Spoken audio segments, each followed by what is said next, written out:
Hello, everybody. Welcome. Today we are here with another Infinite Layers, and we are joined by Andrew, who is the founder of Versatus. So before I mess up explaining what Versatus is, do you mind giving a quick intro about yourself and also about the company? Yeah, absolutely. So as Nader told you, I'm the founder of Versatus.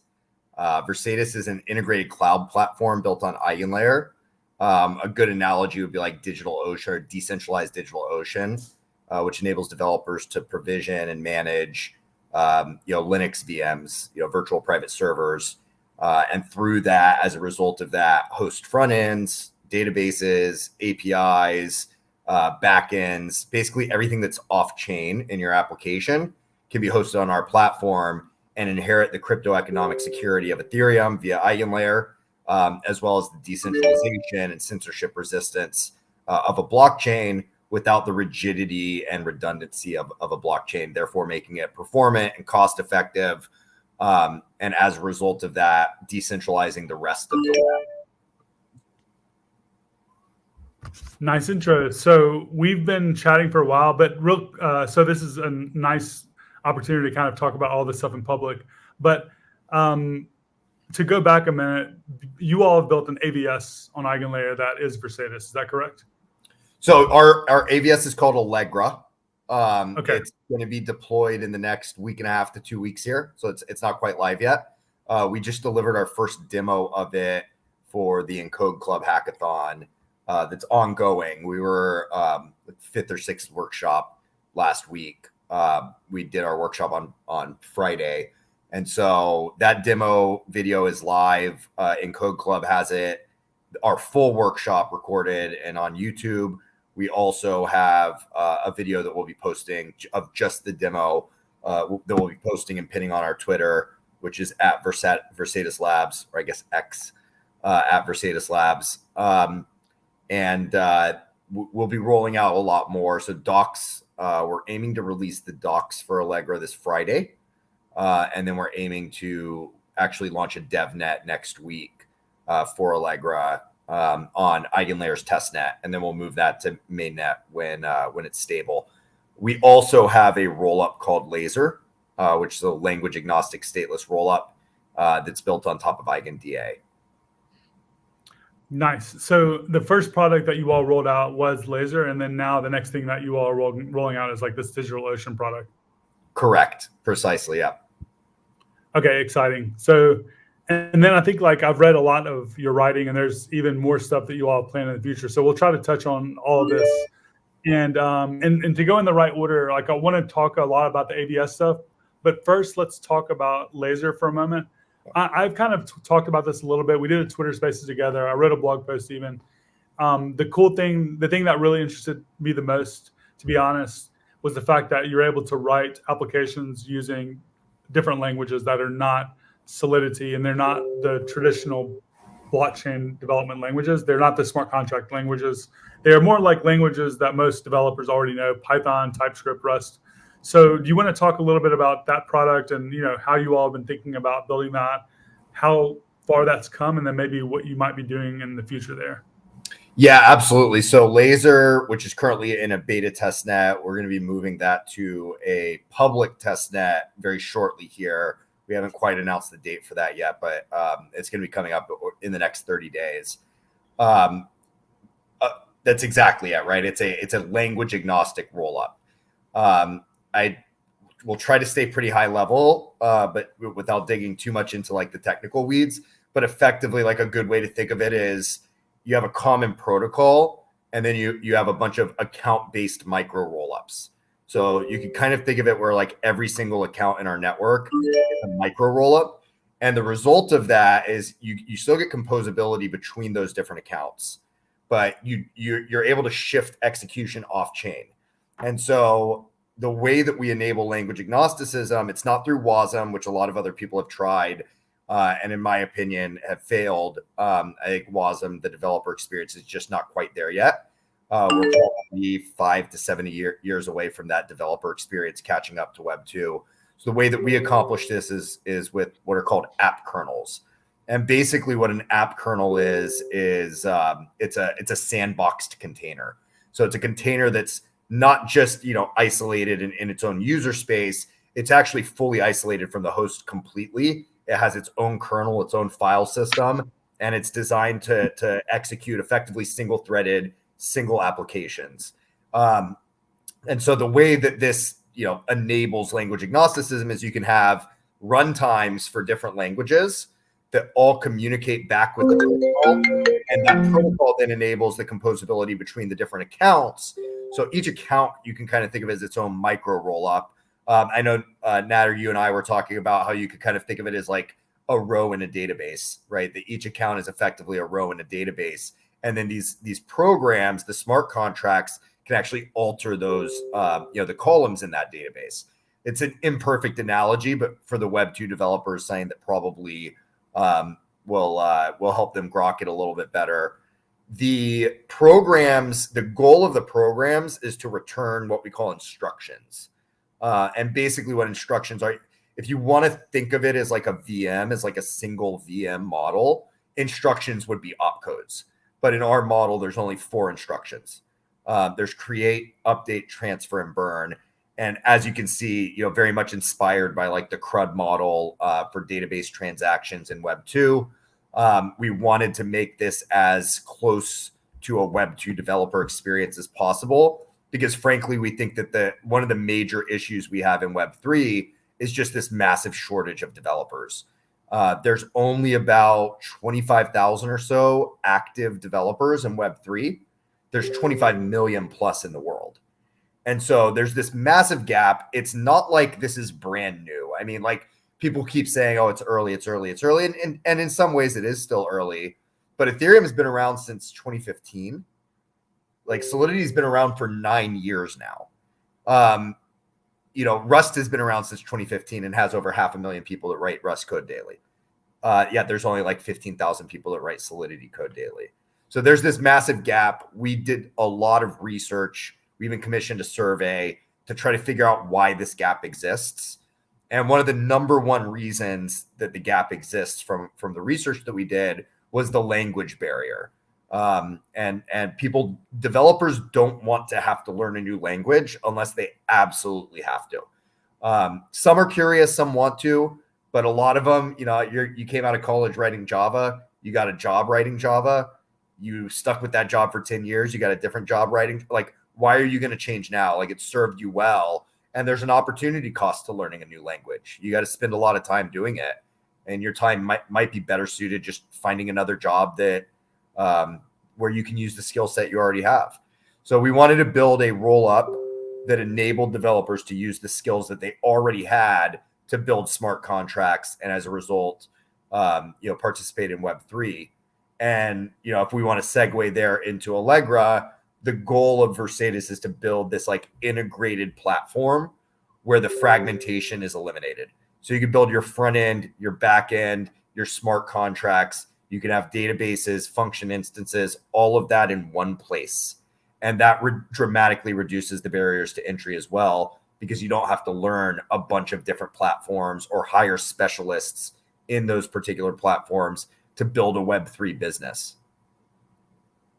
Yeah, you touched on a lot that I wanted to come back and go over here. So the first one is, I'm very curious, like, why in the world are there not as many blockchain developers as there are other areas? And I think you kind of tried to give your explanation, and now you all spent time and money on an actual, some research into this. But it just seems so interesting that, you typically like have this this demand when you have like high paying jobs, that there's like a lot of people that want to fill those jobs.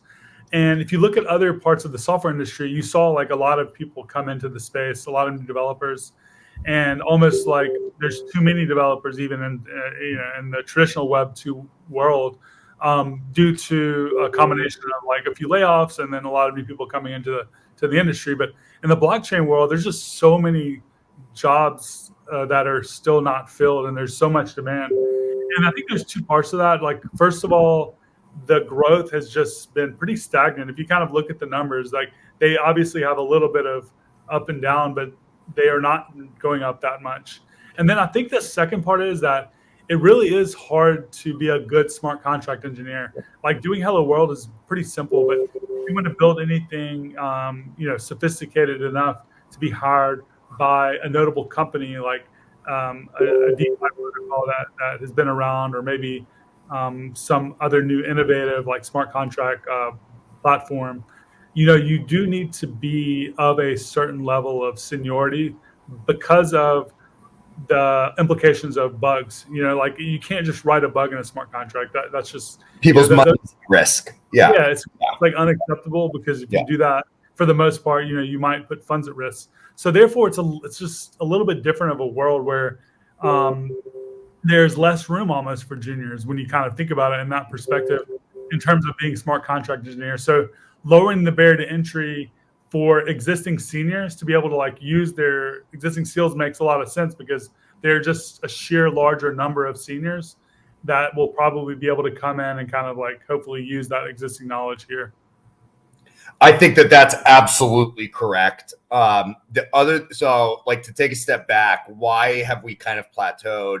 The easy and sort of like lazy answer to that is everybody thinks it's a scam. Which if you go to Reddit, or if you go like on like non-crypto Twitter, or even if you go on crypto Twitter, right? Like, this is the way that it's portrayed to the public. But I think what we forget, and this is just human nature, right? Like, we see the same thing over and over again, and so we believe it. But what we forget is that like there's a very, very loud minority on these different social platforms.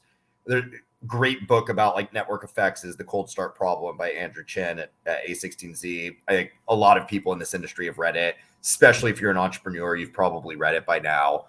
But one of the interesting things I found in that particular book was the way that he described sort of like the hard side versus the easy side of a network. And so I'm going somewhere with this, I promise. But like, basically what I'm getting at is like the hard side of a social network is the loud minority. You need content creators in order to attract content consumers. And so most people on social media lurk. Now in crypto Twitter, there's a little bit more engagement, but for the most part, people are just lurking. And so the impression that you get from Reddit or Twitter or anywhere else would be, oh, everybody just thinks crypto's a scam, and we've got to do a much better job explaining the narrative. What's funny is like in the survey we commissioned, that wasn't the number one issue. I mean, it was an issue that popped up, but it was nowhere close to number one. It was number 6 or number 7. The number one issue was the language and tooling barrier. And 40% of developers we surveyed, now these were US based, where the likelihood to think it's a scam is probably even higher because of media propaganda and things like that. US based full stack developers, 40% of them said that they would be building in Web3 today if they could use their existing skills. If they didn't have to learn anything new to build in Web3, they would be doing it today. So, and like, that's 40% of 12.5 million developers, like 5 million people. It's like orders of magnitude more than what we have building in Web3 right now. Not to say that all of them would immediately move over, but there's a huge chunk that we could capture and bring in, and with them bring new ideas, new techniques, new architectures, all sorts of new stuff come from that competition. And so, I think that is the number one problem. The number two problem, which we saw, I found this really, really interesting. We actually ended up adding a fault because we got this answer over and over again in the initial survey, like the test survey. So we ended up adding a follow-up to it. And so the answer that they gave was that there's not enough support and resources. And I sat there, I was like, yeah, but that's just not true. Like, you go to YouTube and type in like getting started with Solidity, and you'll find everything. And so it's funny, when we added the follow-up, what they actually meant is like 102, 103 specialist tracks. So yes, if you go to YouTube and you type in getting started with Solidity, you'll find a lot of like Hello World, you build your crypto kitties, right? Like a bunch of those like very high level getting started tutorials.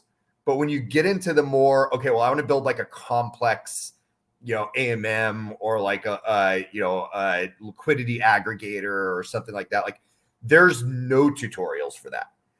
you have to just kind of figure it out and chew glass on your own and hope you don't get something wrong. And one of the other big issues that we saw was the security burden. So that security, which there are smart contract languages that like Move, right? And I'm personally a big fan of Move, although I think the barrier to entry is pretty high. What's great about Move is that there's a lot of security built in. So a lot of the things that could happen in Solidity just frankly they're not possible in Move in terms of security risks. So we've been trying to solve that problem, obviously auditors and everything else. And you want to go through that proper process when you deploy a smart contract. But that security burden is a big one. And so a lot of people just, if somebody breaches your database for like some, I don't know, like a golf app or something like who cares? Right? Like maybe they get your credit card, you cancel your credit card. Like who cares really? Like in the end of the day, and you'll be insured, if they ever use your credit card, it's not that big of a deal. If someone breaches your smart contract, it's a big deal. Your business is dead. Like it's game over for you basically if someone hacks your smart contract. So I that is a big one. It's something that, look, frankly, like what we've built, we've tried to build a lot of security into it. But I think the biggest advantage is that you're going to be using languages you're familiar with. You're going to be using techniques and architectures you're familiar with. And as a result of that, you're going to be able to construct the logic in a way to where there's going to be less bugs and less likelihood for hacks. So I do think reducing the security burden is another big one that we need to solve if we want to attract that next generation of developers into Web3. Yeah, a lot of great points. And I want to talk a little bit more about this, but I think we need to jump into the next thing, which is what I've been really excited about. And I had one more point to make, but I think I basically forgot it. But if I do remember, I'll come back to it. But so that's Laser. So Laser is already out there. You can try it out. It already supports a few languages, so you can basically write your smart contracts and JavaScript, Python, and Rust. Yeah, got it. Yeah, more coming, but those are the first three we're supporting.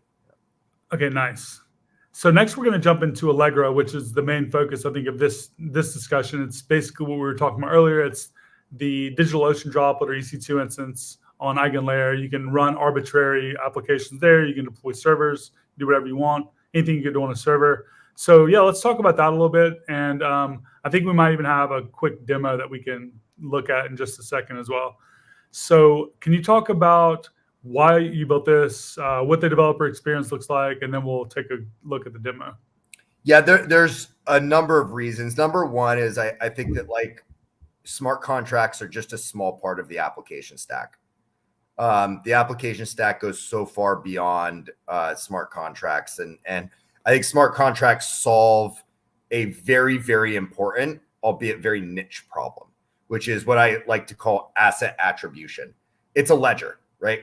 Blockchains are a ledger. And so basically what they do is they inform the world that you own some asset.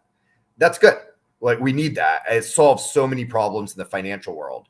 But that doesn't solve the problem of censorship of general applications. It doesn't solve the problem of resiliency of cloud. It doesn't solve the problem of data breaches and having single points of attack. And so we wanted to build something that brought the core benefits of Web3, of crypto, of blockchains to the cloud. And originally, when I first met Shriram, we were building this as almost like a Cosmos style layer 0 with different specific chains that were going to be built on top of it for specific services. And through many, many conversations, probably about 3.5 months of Shriram trying to convince me, you should just build this on EigenLayer. It's going to be, but at the time, like EigenLayer was still, it wasn't nearly what it is today. Let's put it that way. It was being built. Nobody really knew what it was going to look like, what the developer experience was going to be. And so I was like, okay, yeah, like you're biased. Of course, you want me to build this on EigenLayer. I'll think about it. And as I thought about it and had conversations with them, it became more and more obvious, like the cost of bootstrapping that network, the resources that you need, the number of node operators that you need, the economic security that you're going to need. That became like a big point of emphasis for me, that I like, this is going to be really expensive. It's going to cost us a ton of token inflation to actually bootstrap. it became obvious the best way to build this is actually on EigenLayer. And it wasn't Sriram just being biased. He had a point. And so we pivoted to building it on EigenLayer. For me, I think like, I'm a true believer in crypto. I'm, old school anarchist. Like this is, the crypto anarchist movement and like cypherpunk movement was something that really inspired me. Not only to like building crypto, but to like get into coding in general when I was younger. And so I've always kind of been aligned with that ethos. And you look around the world, and in the US where I live, we're privileged in a lot of ways that we kind of have it, even if it's not what it once was, we still kind of have this culture of free speech. We have a culture where code is treated mostly as free speech. We're a little bit lucky in that there's not as much web censorship as other places. If you go around the world, just like wholesale applications don't work there, right? Whether it's a licensing thing or just that they don't like the fact that it's an American application or European application or whatever it is, there's tons of web censorship throughout the world. And that can be really, really dangerous. And I think that like the web, not just the internet, which I think the internet in most places is now considered a utility, but the web, which is the things we access over the internet, is itself a public good and utility. And I think everybody should have equal access to the information that's on the web. Whether you like that information or not, if you want to seek it, you should be able to seek it. And there shouldn't be any mechanism by which that could be censored. And so we wanted to rebuild the backbone of the modern web, which is the cloud, in order to have applications that scale the way that they do today. You need cloud. You need auto scaling mechanisms. You need the ability to spread out the load across multiple nodes, to scale up the number of nodes that a given instance, VPS instance or container instance or whatever is running on, and therefore like be able to create multiple points of access for it, so you don't get DDoSed and all the other things that go along with that. You can't do that on blockchain. Blockchains are just too rigid and they're too redundant, but you can do that with an AVS, because the point of an AVS, and this was the thing that Sriram kept like hammering home to me, it's called AVS and not AVC for a reason, right? It's not actively validated chains. They're actively validated services. And a service can be anything from sort of a one-off application to a middleware layer, which is kind of what we're building, to a chain or a roll-up, to an oracle. Like it could be kind of anything. And that's, I think, the power of what you guys have built there at EigenLayer. But for us, what made a ton of sense is like we need to build an abstraction layer so that people can inherit the benefits of EigenLayer without having to build their own AVS contract, their own slashing conditions. We don't want to live in a world where we have a million different slashing conditions. It's going to become really confusing for node operators really quickly. So if you can abstract your slashing conditions away to us, we have sort of a small set of slashing conditions. Node operators know what they're getting into. We can scale out our network and you can run your app on top of us without having to worry about everything below it. So how does the verifiability come into play? I want to talk about also building an AVS for people that are watching that want to learn how to build an AVS. So like, is the verifiability essentially like a snapshot of the environment or something like that? Or just curious how that actually works? There's actually multiple pieces of verifiability. So there's verifiably censorship resistant, so which we use a network of hunters to hunt for. So our whole model is quorum based. So we hunt for nodes within a quorum that are responsible for a given resource. And I'm trying to keep this as high level as possible, but basically they're pinging those nodes. The hunters know what they're looking for. They know what it's supposed to look like. And then those nodes respond. And if they respond with either the incorrect data or they don't respond with the data that they're supposed to be responding with, then that's a potential slashing condition. So there's verifiable censorship resistance. There's also then the verifiability of the state of the instance. And that's a process that takes a little bit more time. That's more akin to a traditional consensus mechanism. But as you can imagine, these instances could be like a gigabyte large. So, reaching consensus on a gigabyte takes a lot longer than on, 512 kilobytes or whatever. So that's about a 15-minute process that nodes that are responsible for a resource have to be up to speed on it in a 15-minute period. Otherwise, they have to drop out. They can't service. They become faulty. They become at risk of being slashed. So that's the way that our model works. So there's the verifiability of the state of the instance. There's also the verifiability that it's censorship resistant. And then there's also the potential for verifiable code. That would occur in virtual TEEs. That's the way that we enable that, is through virtual TEEs, which allow you to have sort of like verifiable execution environments inside of your instance. And so that's a really important component of it as well. That opens up a lot of use cases. Gajesh, you mentioned that you might have a demo that you wanted to show. Yeah, I think I have the one which. Wait, let me just share it. Is this the same one from Encode Club? I think it is, but if it's the one from Encode Club, it's like the last 7 minutes. I actually have a. This is the one which I found in the deck. Oh, yes. You can play that one. Okay. Yeah, you can play that one. Okay, cool. Let me know when it's okay to add it. Oh, yeah, I think it's ready. No, Okay, cool. Awesome. Should I zoom in or something? Yeah, you probably should. Yeah. How's this? Still can't read it all that well. Is that the font size? Yeah, look, it's a video. It's a little more. It's actually pretty good. Yeah, I mean, I think that's fine. Yeah. So this is sped up so you don't have to like read all the command lines. But basically, this happened over about a 7.5 to 9 minute period. And what you're watching is the process of provisioning. Now Hath, who's one of our developers, is actually SSH'd into a box on a random node. So he's SSH'd into an Allegra, the equivalent of a droplet on DigitalOcean, an Allegra box on a random node. You can see like the content address of the box. So it's root at the content address instead of just the IP address. We route everything by that content address.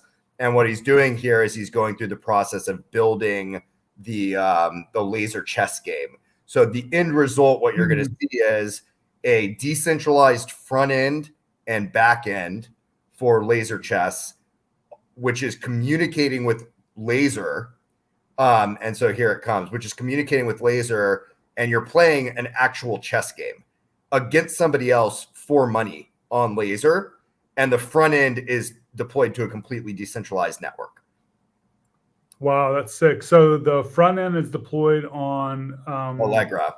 On Allegra, and then the network that it's talking to is laser. Correct.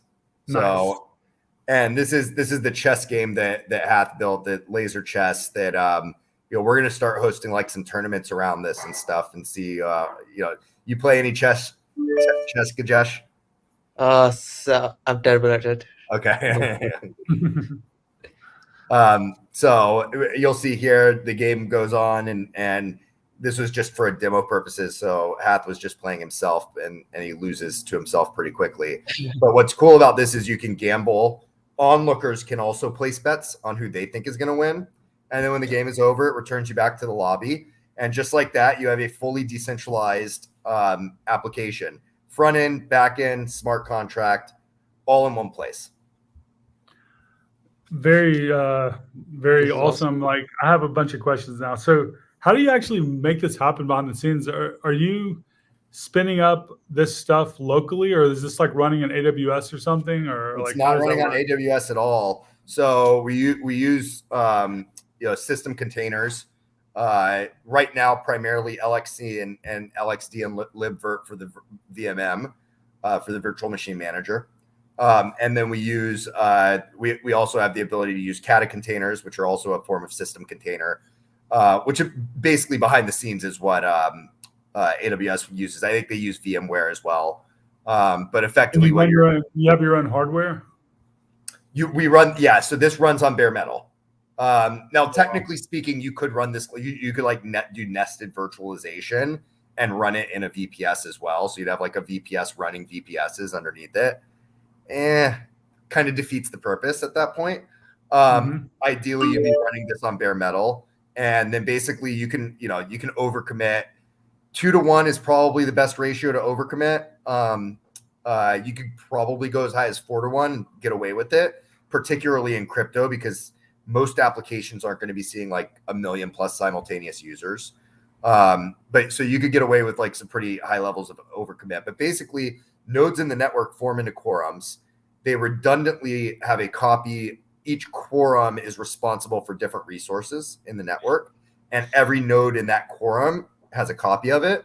And then each of those resources is actually erasure coded and spread throughout the rest of the network. So in the event there's a quorum fault, we can still recover it. So there's a really, really high bar for resiliency in our network because that's a major benefit of our network. That's one of our value propositions. But these instances, these VPS instances are running inside of system containers on bare metal. So right now it's only Linux x86 compatible because that's what's needed to run these systems containers. And then basically you use a CLI to provision an instance. You sign a transaction the same way you would sign like a blockchain transaction. We recover your address from that signature. You now own that instance. You can transfer that ownership to someone else.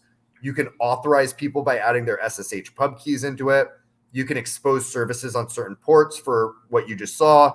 We exposed port 3000. And if you watch closely, I know it's like very much sped up in that demo. But if you watch closely, one of the commands that Hath ran was expose service, his instance name, port 3000.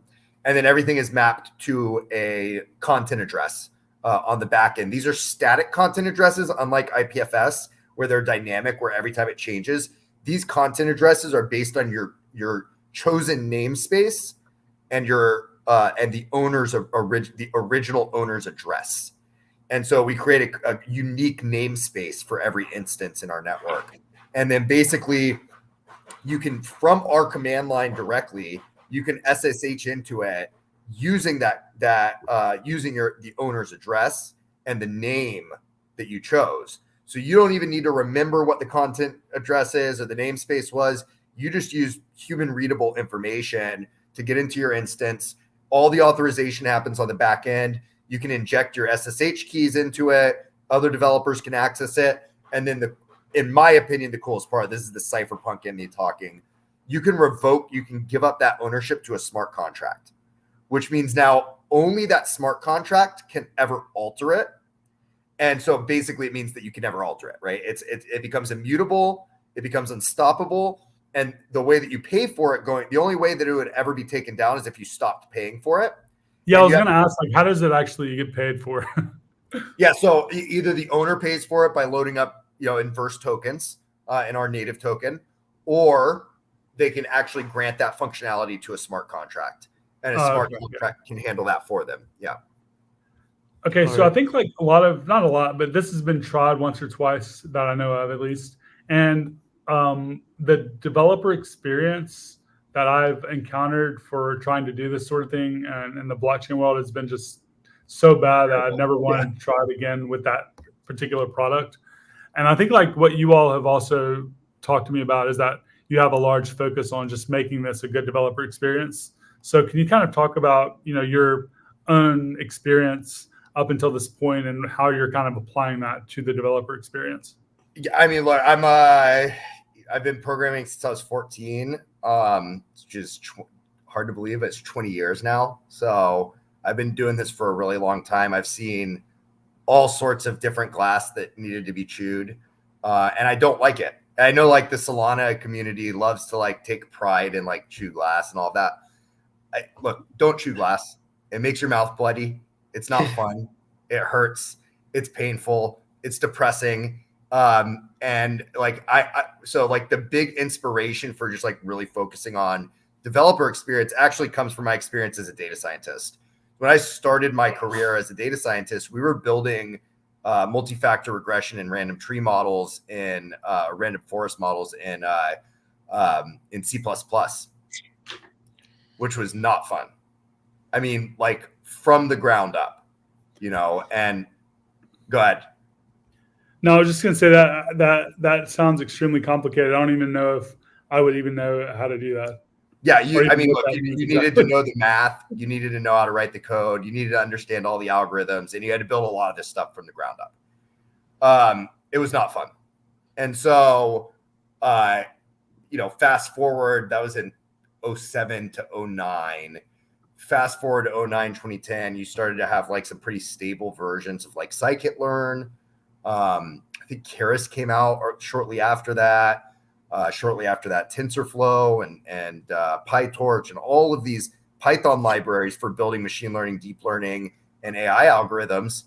And it went from there may have been 2,000 or 3,000 people in the world that could like really call themselves a data scientist back then, to where there were like 100,000. And it felt like it was overnight. It was over the course of maybe like 5 or 6 years. And then you fast forward to today, and the result of all of that is large language models and the AI revolution that we're seeing. And now, pip install OpenAI, import OpenAI, you're an AI developer, right? Like basically anybody can be an AI developer today. You watch a few tutorials, you read the documentation of a few libraries, and you're an AI developer all of a sudden. It lowered the barrier to entry dramatically. And what happened was the number of things that used data science techniques, machine learning, deep learning, and now AI skyrocketed. When I first started, the only people that hired data scientists were hedge funds. It was basically it. I mean, there were probably a few corporations that were doing it, like some of the social media companies for like their advertising algorithms and things like that. But really, it was hedge funds that hired true data scientists and machine learning engineers. And so, that was where I got my start in my career. And then, you fast forward to today, every business has a data scientist on staff, and many of them have multiple data scientists on staff. So, it lowered the barrier to entry. It increased the number of people in the space. And as a result of that, the use cases for it exploded. It went through the roof. And now everything that we touch and do right now, whatever we're streaming over, has some form of machine learning on the back end doing something, whether it's optimizing like the way that I look. My face isn't this smooth in real life. It's making me look better. Like everything that we use and everything that we touch uses machine learning in some way. That wouldn't have been possible if you had to chew glass the way that I did when I started my career. And so for me, making that developer experience have as low of a barrier to entry as possible, making the process of migrating your stack from Vercel or DO or AWS or GCP or wherever you're at now to Allegra, making that process 15, 20 minutes max, hooked up, ready to go, and making it familiar where you're using the same commands you would be using in their CLI tools on our CLI tool, where you can SSH in from VS Code, so that you have your terminal right there or your editor right there when you SSH in, making the deployment process as quality as possible. All of those things are really, really important to me, like the most important things to me, because without developers wanting to use our platform, we don't have a platform. Like our customer, Yeah, totally. Our customer is it should be. I mean, it should be of the highest priority. And, a lot of teams are really, really smart and they build really interesting things, but they never become successful because of that. And then there's people that build products that are subpar, but the developer experience, the ease of use is so good that they get adoption, and there's everything in between. So I think the sweet spot is obviously having like a really good product and a really good developer experience. But I have a few questions about ABS development specifically, but before I do, I was just ask Gajesh if he had anything that he wanted to chime in on, or any questions or anything. Oh yeah, I think I have like a few questions. So right now so do you see like currently like all the operators using Versatus as like one of the infrastructure to run their like other ABSs? That's a real like the nested node operator model. It's actually really interesting. So we've been gaming this out behind the scenes, both for that and then like running Ethereum nodes. I don't know if you guys know this, but like a huge chunk of ETH nodes run on AWS, like a huge chunk of them. It's like a huge risk to the network.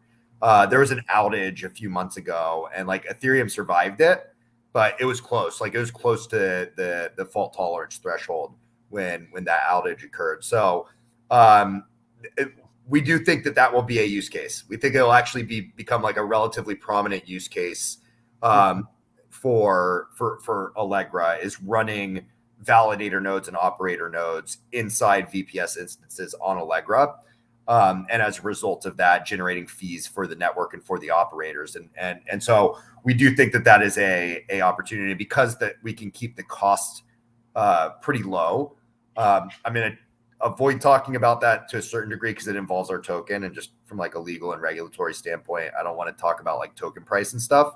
But suffice to say, the way that the tokenomics are designed, they're designed to actually permanently undercut the centralized cloud providers and make sure developers are saving money. So it's a big part of our value proposition, is to make sure that they're saving money. And we can do that because thanks to EigenLayer, we're using effectively latent resources that are being shared by multiple other AVSs. I do think that that will be a primary early use case. I think the other primary early use case will be for like matching engines for DEXs, order books for DEXs, and then like the front ends for DeFi protocols will probably want to use us, because there's obviously, like, if they can get that out of their hands, it reduces a legal and regulatory risk that they're currently facing. Gotcha. And like how right now I have used like other decentralized clouds on like which have tried this, but the UX hasn't been that great. Like looking at the demos, it looks awesome. But what are your thoughts on the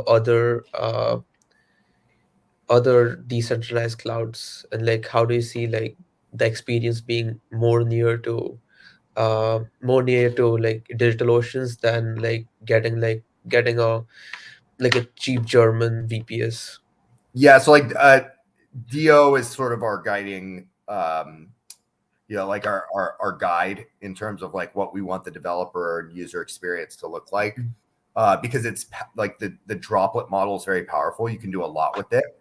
I don't want to say anything bad about other decentralized cloud providers. I will say this personally: I think a lot of them have chosen Wasm as like their primary runtime, which it places just this massive barrier to overcome for developers. It makes it really, really difficult to build applications with the skills you already have. And so it's almost akin to just inventing a new language. It's a little bit better than that. The other thing that I would say is that there's a lot of like marketplaces that can, if you spend a lot of time setting it up, can operate this way, but you have to spend a lot of time setting it up. So like some of the bigger like compute marketplaces, technically speaking, like you could automate the scaling process and purchase more resources and all these other things, but it's not really like built into it like a platform the way that we're building this. So I think that that's really important. Having it be the analogy I always give is like eBay versus Amazon on the retail side. On eBay, you're buying from a third party, right? Like it's very clear and explicit that you're buying from a third party. On Amazon, you may be buying from a third party. In fact, oftentimes you are, but just it looks like you're buying it from Amazon. You probably tell people you bought it from Amazon, right? So that's kind of what we're going for. We want to be more Amazon than eBay. And I think that that's a good analogy. I do think that I'm glad that others have tried this before us. And by the way, some of them haven't. Like I hear people say, we get in this conversation, particularly with VCs, which we'll save that conversation for another day. Such and such failed, and I go and look, and I'm like, in what world is like a $6 billion market cap a failure? Like it's like, what, it's not 100 billion? So it's a failure because it's a 6 billion. Like that's crazy to me. Like a $6 billion protocol is by all accounts successful. Now maybe it doesn't have the user numbers that you want, but like the market has spoken, and the market is king, and the market says that that's a successful protocol. There's also other, $2.5 billion compute marketplace that's out there that a lot of you would know the name of. And I've heard people say that it's a failure, and it's been around for a year and a half. It's worth $2 billion. In what world is that a failure? So, I think there's a major disconnect between the investor world and the builder world. The builder world's looking to build cool stuff that, like over time, it's sustainable and it'll grow in value. The investor world's looking for 100x day one. They're very impatient. They want it right away. It's like, you got to have a little bit more patience. So one of the sort of nasty parts about crypto, I think that keeps a lot of people out, is if you don't succeed immediately, people view it as a failure. Frintech was like a great example of this. It was like 3 months in, it started going down and losing users, and everybody just like forget about it. Like it's over. It's been around for 3 months. What are you talking? Like give it a couple of years at least. Let them Yeah, I find. agree with that 100%. Yeah, You know? there is always that short-sightedness here in this industry that, you don't really see another. It's just too hype driven and less product and Yeah, and I think actual. to the builders, like just keep your head down and ignore that shit. I apologize if I can't curse, but I just ignore it. Like ignore that. Like keep building. If you have a vision, keep going forward. I think part of it is because like tokens are public, right? And so everybody views the token and this is, but it's, like ultimately to build a quality product takes multiple iterations. Ethereum is still iterating today. They have a roadmap for how they're going to improve Ethereum over the next like decade. Like Ethereum is not a final product and it's been around for 9 years. So don't listen to the noise out there. Like just build your product, build your vision out, iterate on it, make it better, improve it. It's the only way. And you need time. Like, and so just, if you're a founder out there that's like, just don't run out of money, be resourceful, minimize your burn, keep your costs low, and just don't run out of money because you will reach the point where you get adoption. And you just got to have that kind of grind set mentality. Gotcha. And how is the so how are the VP like how is it priced? Like how does so like I want to run a node with like 100 GB storage and like 60 GB RAM. Like how would it be priced? Yeah, so it's tiered pricing, but it's all Yeah. based on our token and time. So one token gets you 100 hours of compute on the base machine in the network. So right now, what we're proposing, and this will eventually be governed by the restakers that are restaking in our AVS. To start with, obviously, we have to set some arbitrary base machine. So base machine right now would be the equivalent of a T2 Nano. So it'd be one vCPU. I think it's 256 gigs of memory or of storage and 8 gigs of RAM, I think, something like that. Don't quote me on that, but effectively a one vCPU machine, basically like the smallest instance that you could get under the T2 brand. And then so above that, if you go one level up, then the cost goes up. If you go one level down, the cost goes down, but you're always paying in our token. And then the way that the network is governed over time, as compute becomes more and more available and there's more resources in the network, that base machine will go up.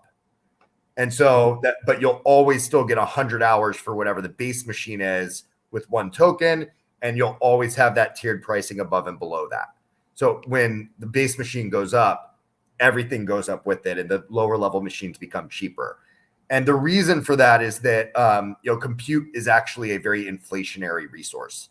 You've heard a lot recently about like compute being the new oil or compute being the new gold, compute being the new currency. I agree with that, but I think there's nuance missing there because compute itself is hyperinflationary. We're going to continue to get better and better. I bought my desktop, which was like at the time, top-notch deep learning desktop, 4 GPUs, 4 Titan RTX GPUs, like just kick-ass machine, just killer. I think I spent like $5,500 for the base machine and then $2,500 per GPU. It was expensive, but it's a killer machine. And this was in 2018. You can get like 3 times that for the same price now. Like I think I have I have 32 CPUs, or 24 CPUs, 48 logical cores. I have 24 CPU cores. You can get a 64 CPU core machine, base machine, for $5,500 off the shelf now. Like the amount, it's almost triple, the amount of CPU cores. So that's going to continue to happen. But what we can say is, and also compute's very heterogeneous. And so that makes it difficult. It's not a fungible resource. But what we can say is we can find something that sort of approximates homogeneity and something that, and time is something that's stable. So 100 hours today is 100 hours tomorrow is 100 hours a decade from now. Yeah. And what we know is that 100 hours worth of compute today will be twice as productive in 4 years, roughly. It'll be twice as productive. And so your 100 hours of compute, that what that token represents, becomes more and more productive over time. And as a result of that, there's an incentive to save, to accumulate and save and spend it in the future, which is something that you want out of a currency. Unlike the US dollar, which your incentive is to go and spend all your money right now or take really risky bets because you're going to lose value by just storing it in cash. You want cash that's going to grow in value. You don't necessarily want it to go crazy up or crazy down. You want it to be relatively stable, but grow a little bit of value so that there's a natural incentive to underconsume. So that's the way that we've designed our token. We're going to publish a paper around this and everything, but just at a very sort of like high level spoken, that's the base concept of it. Gotcha, that makes sense. And one last question. Right now, like all the VPS servers are run by Versatus. Yeah, so we're like in a demo phase right now. Yeah. Once we release our AVS contract, AVS operators will be able to opt into it. So, and that will be coming in the next 14 days or so here. Gotcha. And like how would this work? So like so these operators would need to like rent a CPU and like how would that actually work? Well, a lot like, for example, I know the guys at A41 really, really well. They run bare metal. They have server racks in their office. Wow. Yeah. So a lot of node operators run bare metal. More individuals run, like when they're starting up, they'll run on a VPS. But the best way to capture, extractable value is to run bare metal and to keep your costs down and be energy efficient and all the other things that go into that. You're running a data center effectively. It's just a specialized data center. And so a lot of the node operators do run bare metal. So what they would effectively do is they would download our client. They would run our client. Our client would register them once it's up and running and bootstrapped into the network. They would have they would get allocated to a quorum. They'd have instances that quorum is responsible for shared with them. They keep redundant copies of that. And operators can run more than one node in our network. They can run 20 nodes, 50 nodes, 100 nodes in our network. We don't really care because it's not a blockchain, right? So they're not like going to alter somebody's monetary value in their account by running more nodes. There is technically like a 51% attack type model where they could like potentially like delete a lot of the instances and make them not recoverable. So we still have to worry about like fault tolerance and like Byzantine fault tolerance. But by running lots and lots of nodes, that doesn't actually affect that particular piece of it. All that would do is add resources to the network so that we can service more. So node operators can actually run multiple nodes in our network. And so if they have a lot of excess compute that they're not using, there's no reason not to run it in our network. Got it. So let me think. Gotcha. So do you think you would like to have like some of these right now there are like multiple VPS providers. Like there are so many, like they're providing like super cheap rates, but they don't really have a market to like showcase it. So do you want like get them into like running operator or EigenLayer, get like some amount restrict to them? Yeah, probably. I mean, why not, right? There's a lot of latent compute resources out there. And so part of what we want to do is we want to bring more operators into the Eigen ecosystem. We scale with you guys, right? So like the more node operators that are running our AVS, the more applications that can be deployed to our network. The more developers that can use our network, the more services they can deploy to our network, the more use cases there is for our network, the more resources we can aggregate and allocate to different applications. So like, yeah, absolutely. The way I see the world going is actually, I typically refer to it as like mom and pop data centers. So you think of like, like organic farms, right? So like I know a little bit about this because I own a farm in Iowa, but basically there's been like this move away from like these large scale industrial corporate farms to more like small scale organic farms because it's just much more profitable because you can sell the organic goods for such a high markup. And so I see server farms going in a similar direction where you're going to have small specialized mom and pop style server farms, like sitting in a strip mall somewhere. And you're going to have them all around the globe. So you're going to get like crazy geographical and jurisdictional decentralization, but you're also going to have access to all of these resources. And as a result of that, we're going to be able to build fully competitive at scale cloud on a purely decentralized network. That's what I'm really excited for. I think we're probably still like 5 to 7 years away from that. But I think EigenLayer kickstarts that process, because now they can, like, why wouldn't you? Like, why not go and like lease an office, fill it with racks, put some solar panels, get like a really good air conditioning, and just, run a bunch of, Eigen AVSs. And as Eigen scales, there's going to be hundreds of things that you can run and earn money off of. So why wouldn't you do that?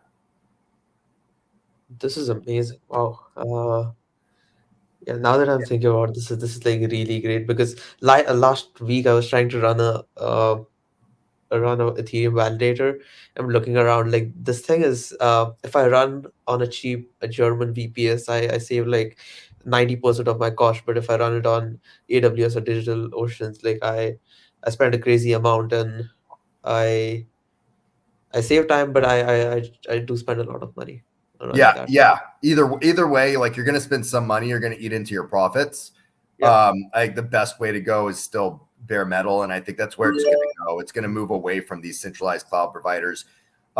We've got a collection, part of like what we're going to do as we roll out. We've got a collection of like all the screw ups that cloud providers have had over the years, and like all the things that have gone wrong and can go wrong because of this extreme centralization and corporate control, whether it's censoring things that they don't like, whether it's faults in their hardware that have led to like the loss of very valuable data, data breaches, billing nightmares. Like, there's an entire subreddit just dedicated to like AWS billing nightmares, where people like wake up one day and have like a $500,000 bill, and they're like, what the hell happened? And so like all of those problems are things that we are taking direct aim at to solve. And we think that they need to be solved. It's too important. Like, the cloud infrastructure is too important to humanity's future to just leave it in the hands of a few major corporations. Got it. And how do you plan to, like in case there is a downtime by any node, like how do you plan to, like, if they go out for like half a day, then like it's problematic. So, like, how do you think, So like, it's how do you, problematic for them. It's not as problematic for our network, because there's a quorum that has a redundant copy of oh, it. So there's redundancy and resiliency built into the network. However, where, like, for the conversation, where our thresholds are is 40% plus one of a quorum. Yeah. If 40% plus one of a quorum becomes faulty, then that quorum the entire quorum has to go, and the rest have to be reallocated. And if 40% plus one of the quorums in the network become faulty, then we start to run into issues there. Sounds great. Awesome. I know we probably are bumping up against time here, huh, guys? No, we are. We have to wrap up. But one last thing I want to touch on is, can you give any people watching that are building AVSs any advice for, anything that you've learned, but also just in general, I guess, like, about building on EigenLayer? Yeah, start small and go incremental. I think that, like, when you first hear about an AVS and like what you need to do to build an AVS, it can potentially be overwhelming, but it actually isn't all that much.